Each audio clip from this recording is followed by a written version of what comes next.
करो राहों में उजियारे, अवध में राम आएंगे। करो राहों में उजियारे, अवध में राम आएंगे।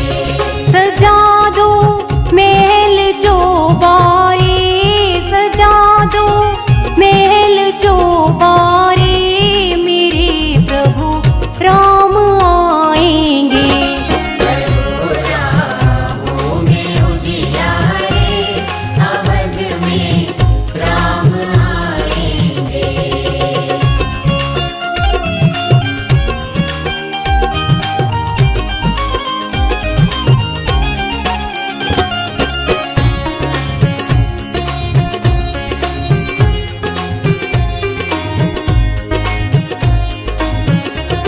बड़ी सूनी थी ये नगरी, ये गुमसुम चांद तारे थे।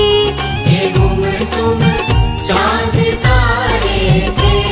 बड़ी थी उदास ये गलियां, बड़े फीके नजारे थे। बड़े फीके नजारे थे। बड़े फीके नजारे थे। ये सूखे गुल ये उपवन भी खुशी से मुस्कुराएंगे। करो राहों में उजियारे, अवध में राम आएंगे।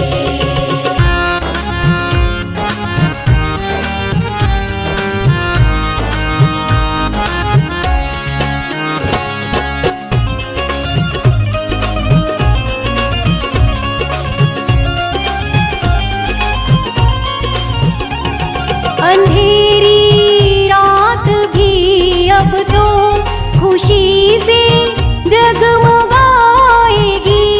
खुशी से जगमगाएगी। फिजा से रंग बरसेंगे, हवाएं गुनगुनाएंगी। हवाएं गुनगुनाएगी। हवाएं गुनगुनाएंगी।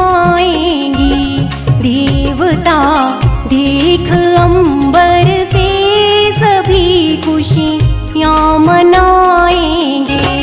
करो राहों में उजियारे, अवध में राम आएंगे।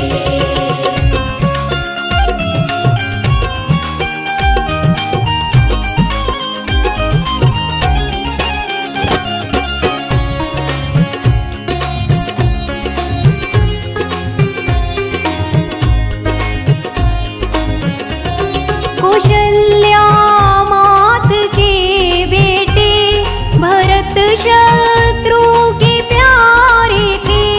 भरत शत्रु के प्यारे थे। उमड़ के आ गए लाखों, वो केवल लोग सारे थे। वो केवल लोग सारे थे। वो केवल लोग सारे थे। बिता के बरस वो 14 अवध में लौट